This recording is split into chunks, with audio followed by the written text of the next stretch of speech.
Okay, good evening, everyone. I'm happy to invite you to come and hear a presentation about the work of the Grading and Attendance Task Force that was convened by Interim Superintendent Yagelski in early February. The team has done an incredible amount of work. We provided this update to the Board of Education about 10 days ago, and we are here reaching out to our community with our findings. So with no further ado, I would like to introduce the task force facilitators, Frank Del Signor, the Math and Business Instructional Supervisor, Sean Fitzsimons, Albany High School Social Studies teacher, and Joe Slicko, the Operations Principal at Albany High School. So gentlemen, take it away. All right, I have the pleasure of going first. So I'm going to walk us a little bit through the process. First and foremost, Ms. Bechtel, if you could go back to the last slide, please. Throughout this presentation, we would encourage you to submit questions using the feedback form that's found at albanyschools.org/feedback.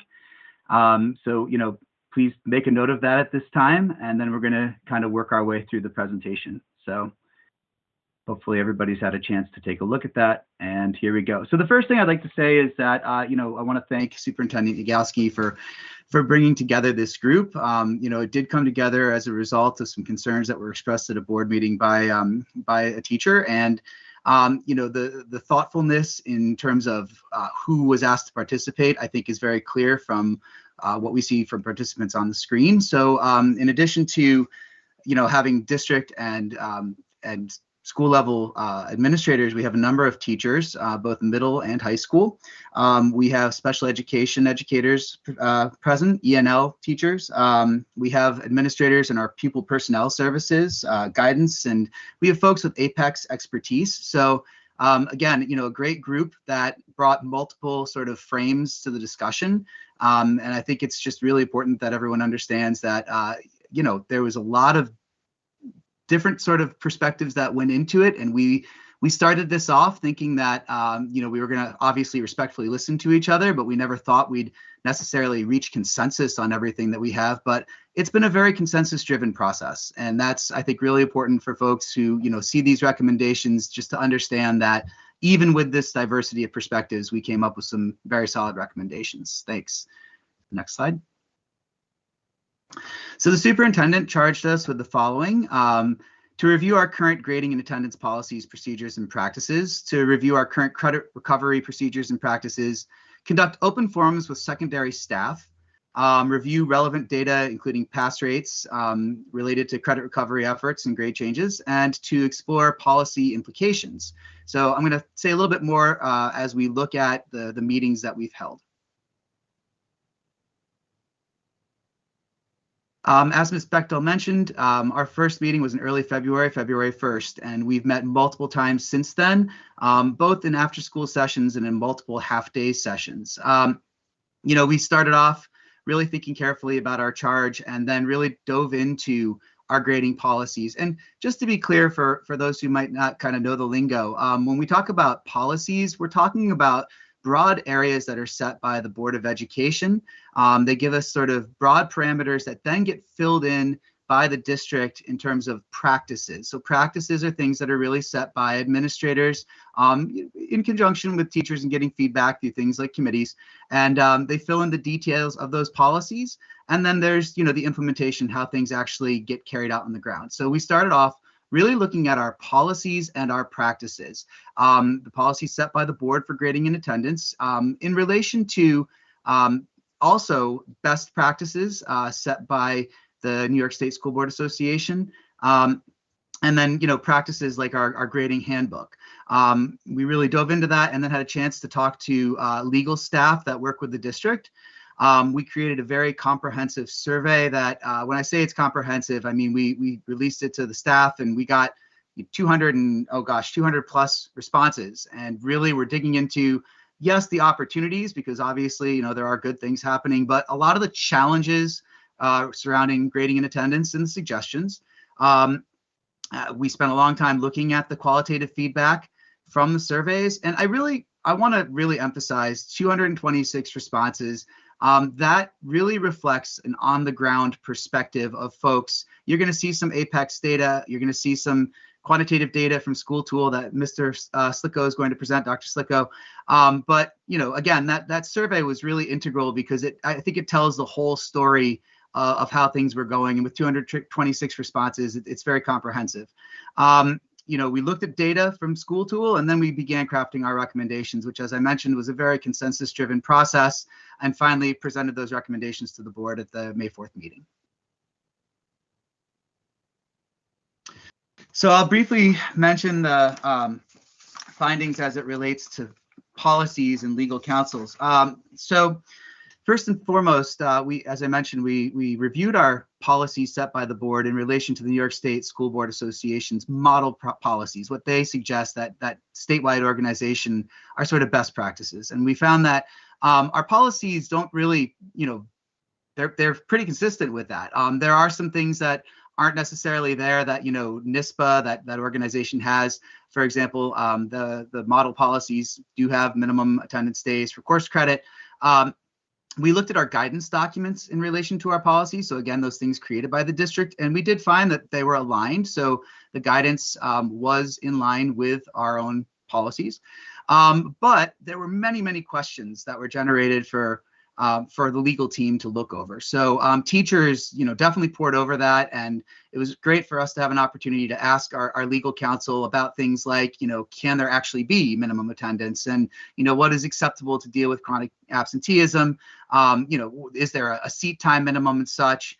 And, the legal team at Honeywell were gracious and being patient with us non-lawyers and, really going through things with us in a way that made things, pretty clear. We appreciated that. But what was clear, and they did state this, is that our policies and practices, as they are being implemented, have presented challenges in our school regarding grading and attendance.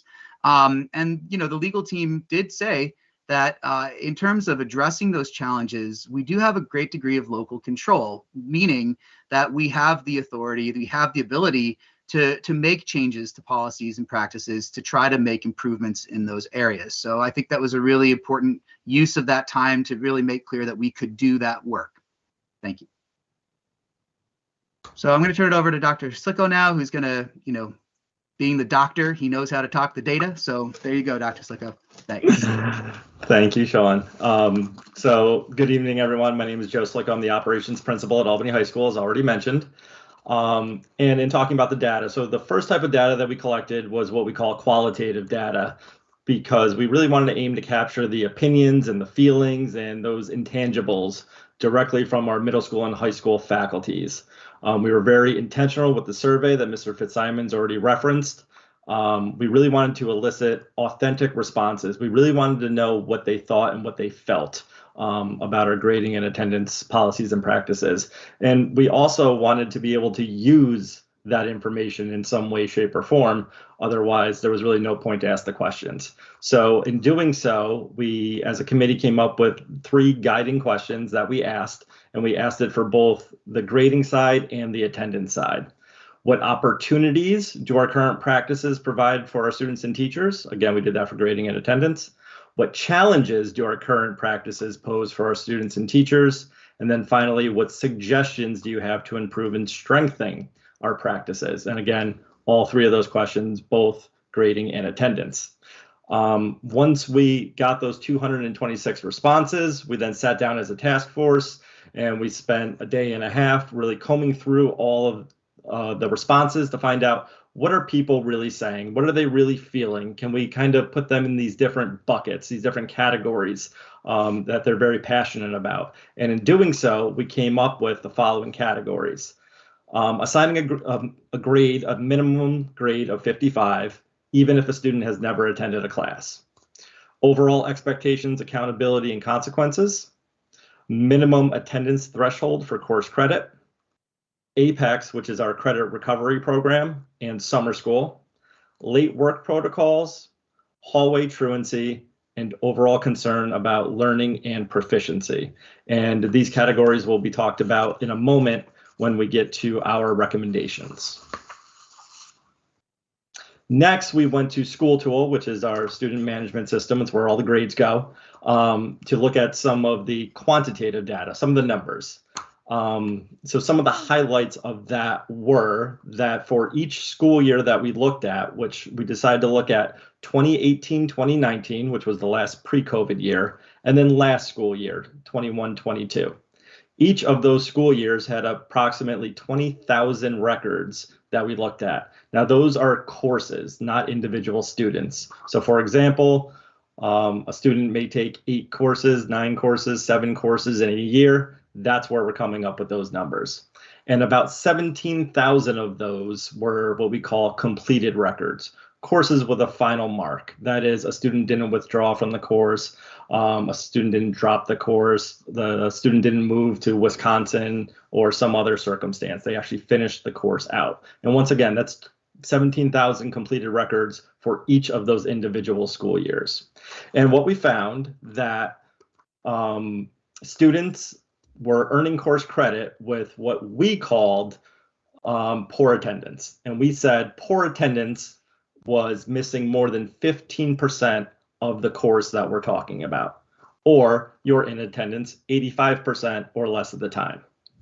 And in 2018-2019, about 20% of the students that had a full year enrollment in a course that earned credit had what we're considering poor attendance, meaning they missed more than 15% of the course. And as a comparison, in 21-22, post-COVID, that number rose to 32% of students. We also have the data there for students with less than a full year enrollment. And in 2018-2019, about 37% of those students had poor attendance, and that rose to 44% of students in 21-22. And then another data point that we wanted to look at was how many students are failing, or are receiving credit for a course, passing a course, while failing 3 or more quarters. And in 2018-19, that was about 0.5%, which rose last year to 2.4%. Then we asked the question, well, what could some of the factors be that are contributing to these numbers? And going into this, before we really got into the data, we had some notions, some preconceptions of what that could have been. And the first was APEX, our credit recovery system. So if you look at the numbers here in 2018-2019, APEX accounted for about 2.4% of those numbers that we were talking about just a moment ago, and that actually decreased in 21-22 to 1.6%. Another reason that we thought could be what we call Regents override. So this is when a final year average was below 65, not passing, but the student takes and passes the Regents exam for that same course.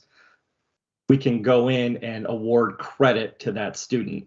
And in 2018-2019, that was very close to 0%. And in 21-22, 0.5%.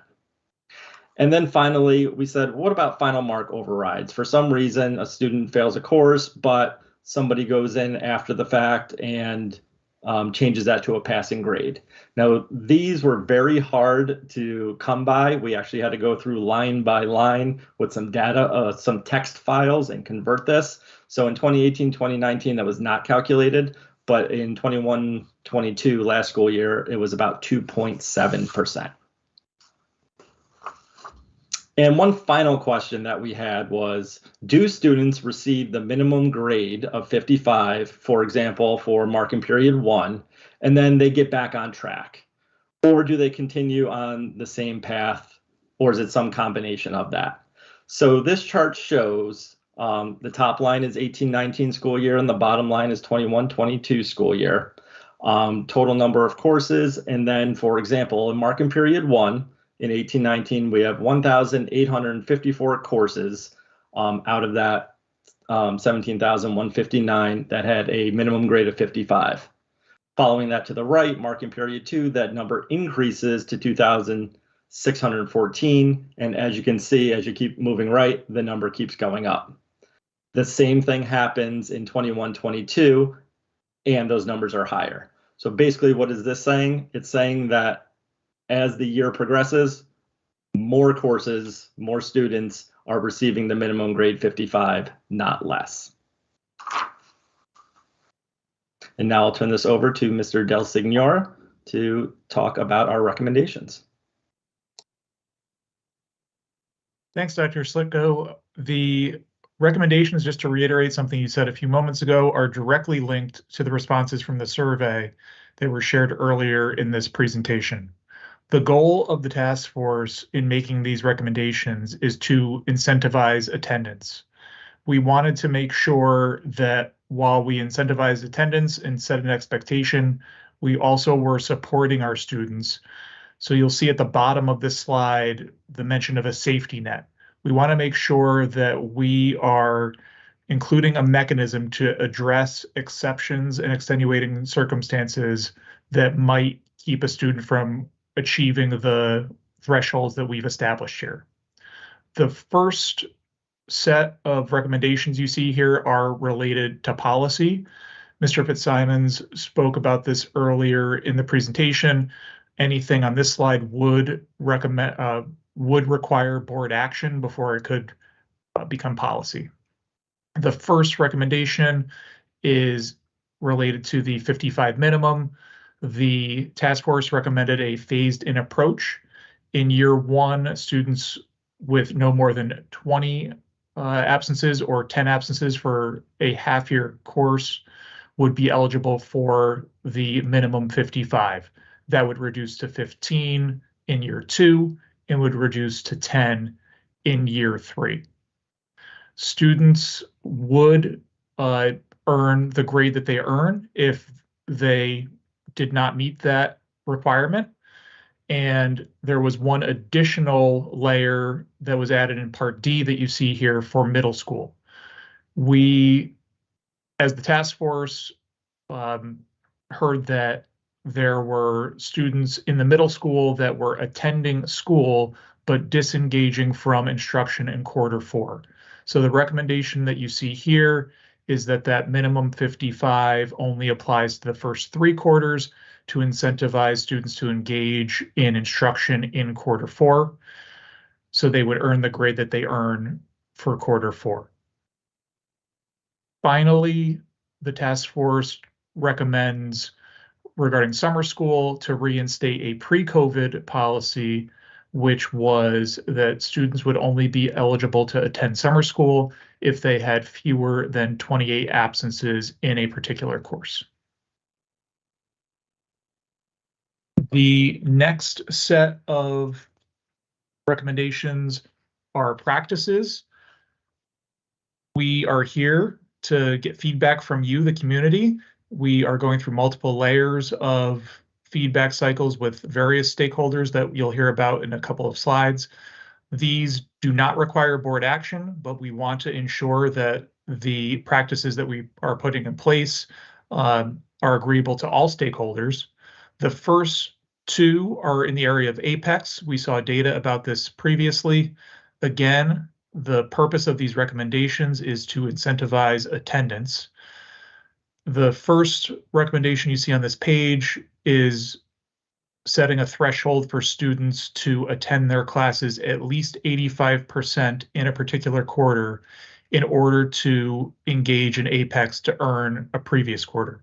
So for example, if a student was trying to use APEX to earn a higher grade in quarter one, we would monitor their attendance in quarter two and ensure that they had hit this threshold of 85% or better.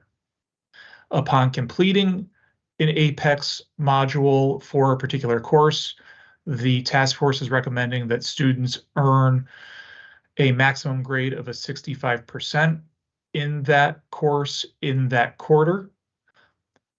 Again, to incentivize students to participate in the day-to-day instruction and earn grades during the school year. The next recommendation is again a pre-COVID policy regarding how absences are recorded at school. The task force is recommending that in order for a student to be marked present they will need to attend at least 50% of that class period or have a known absence. That term known absence is an internal code that we use primarily for things such as music lessons, office appointments, so on and so forth. Next is our late work protocols.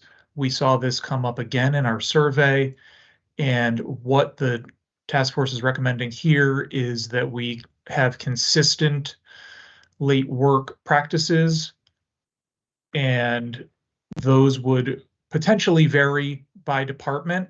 The needs of the math department might be different than the needs of the ELA department, but regardless of those minor differences that might occur department to department, the purpose of this recommendation is that the task force felt that inconsistent late work contributes to a culture that does not incentivize meeting deadlines.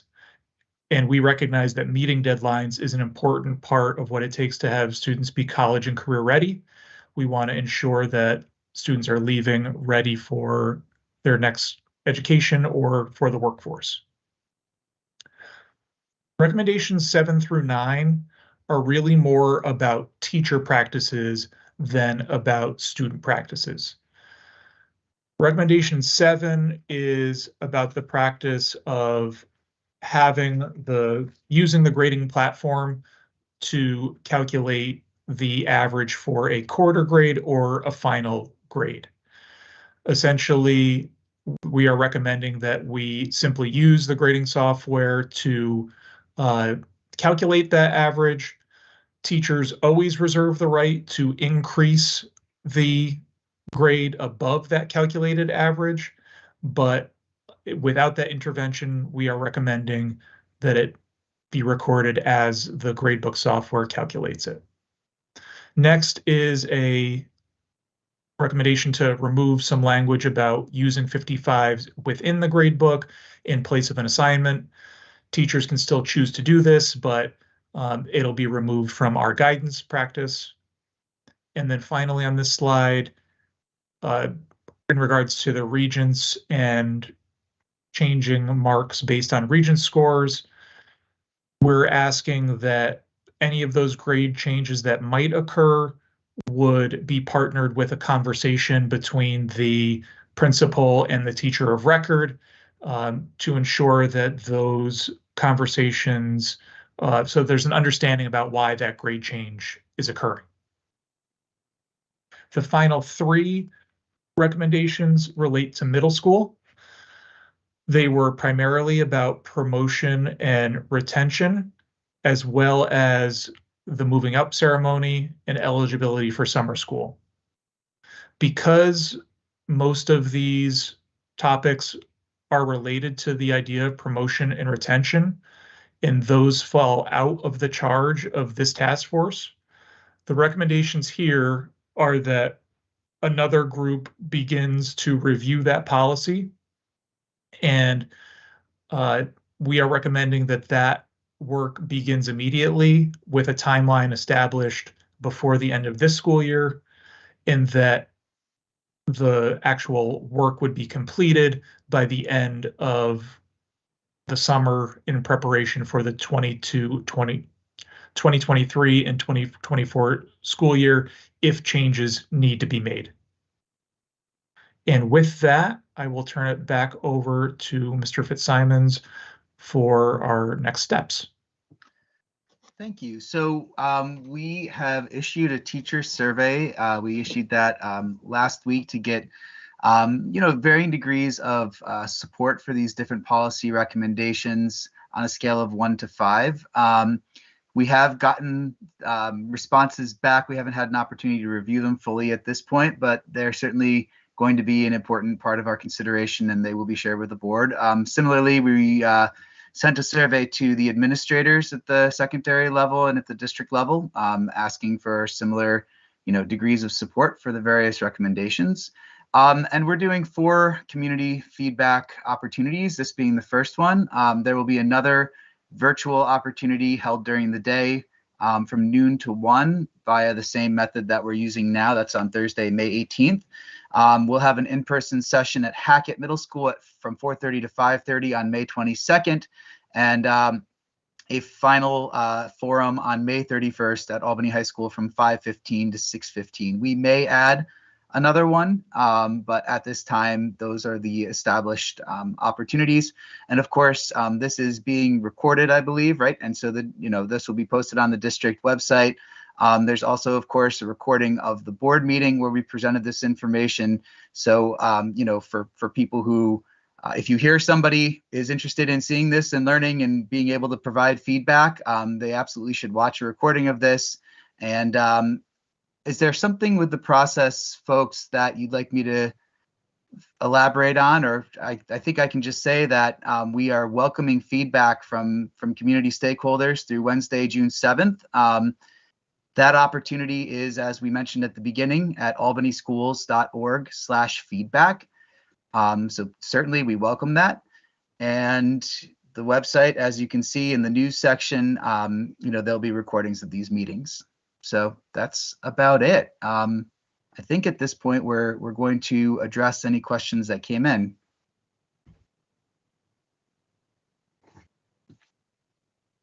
Thank you. We have two questions, two comments really that we received in advance of tonight's meeting. We've not received any questions or comments during the meeting, but we still are willing to take them, and we ask anyone who's watching and has any questions to please use the feedback form on our website at albanyschools.org to submit those to us.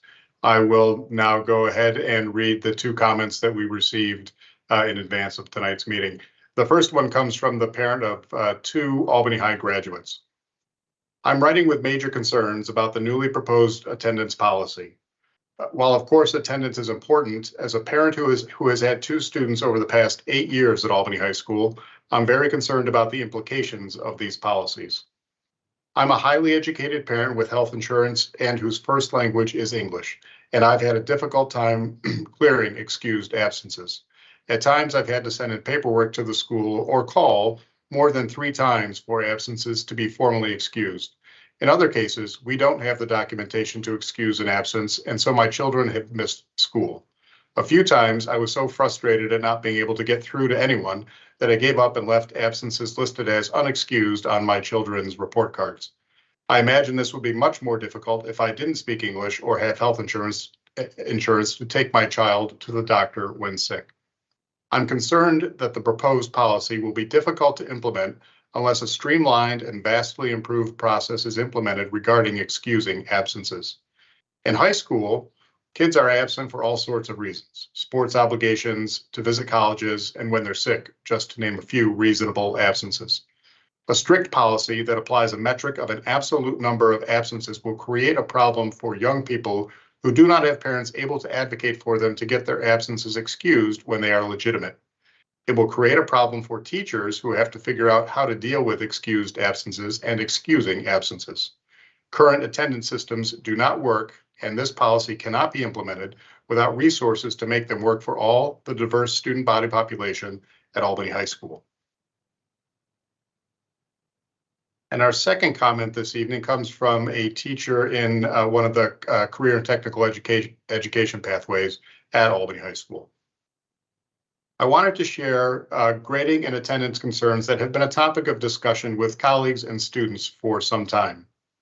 The first concern is the minimum quarterly grade of 55. Students are very much aware that they could technically come first quarter, get a 95 for the quarterly grade, and then not come to school for much of the year and pass the year with the required minimum 65.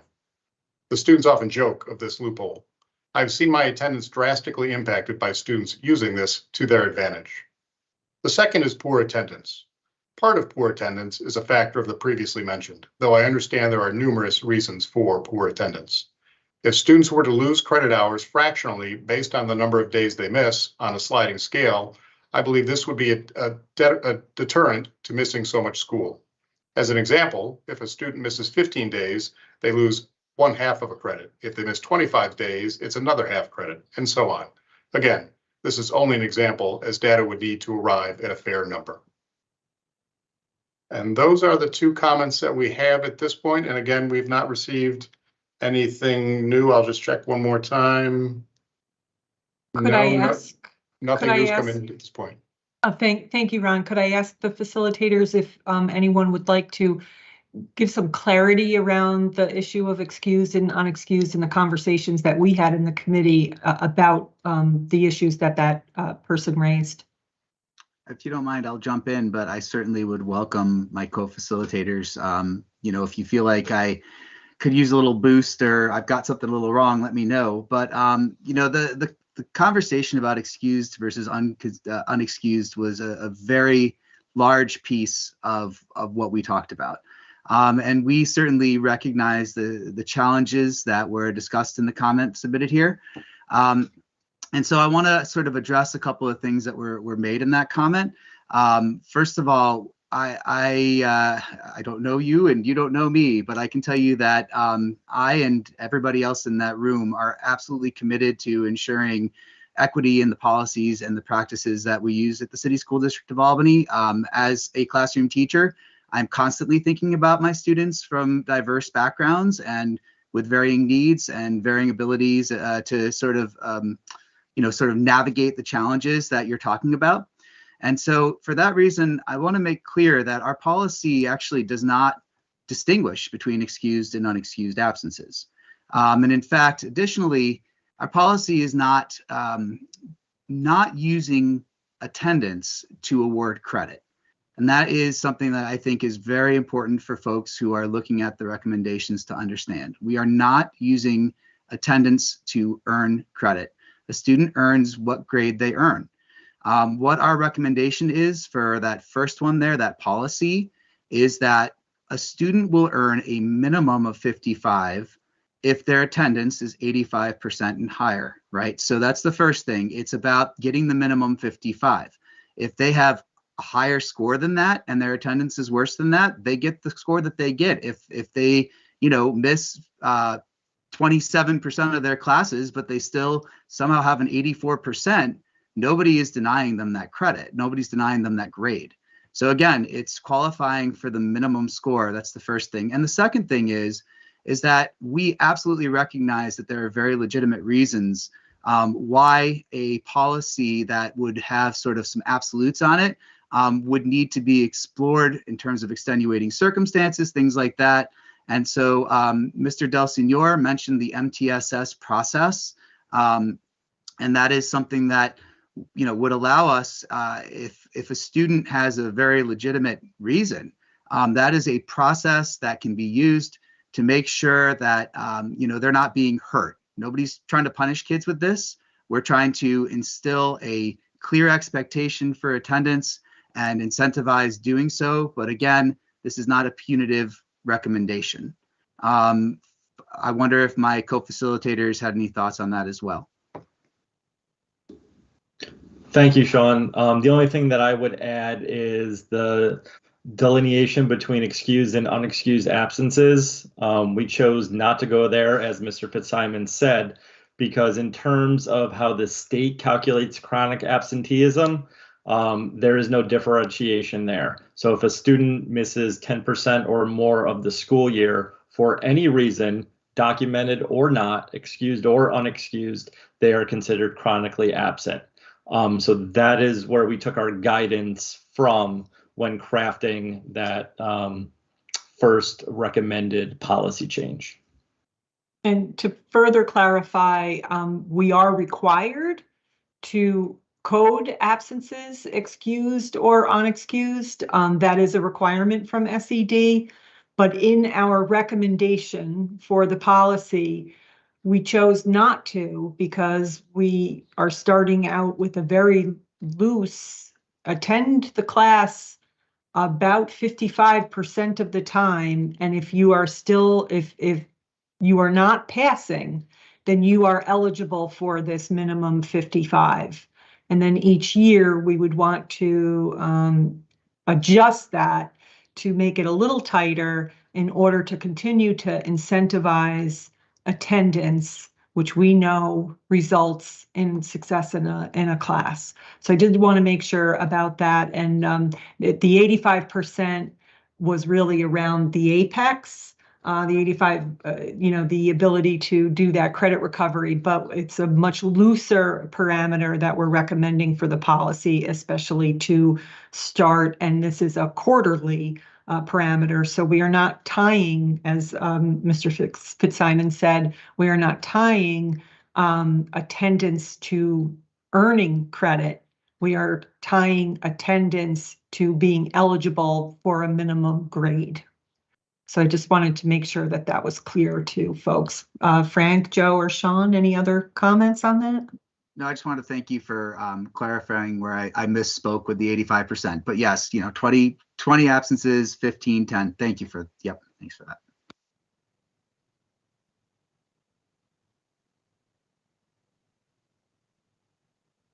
And no other questions then, Ron? We have no other questions tonight, no. Well, while we said we would be here till 7, I think without questions, would we then end our meeting? Okay. I see the superintendent nodding his head. So we will do this again tomorrow and welcome all questions and input into this important process that we are engaging in. Thank you. And I just wanted to jump in and say that our next meeting is Thursday at noon, not tomorrow. Tomorrow, we want everybody to remember to vote. That's So please remember to vote tomorrow. That's right. Tomorrow's the voting day. And come to school. Thursday. It's a day of school tomorrow. Yes, and Thursday is our next meeting. Thank you. I stand corrected. All right. Good night, everyone.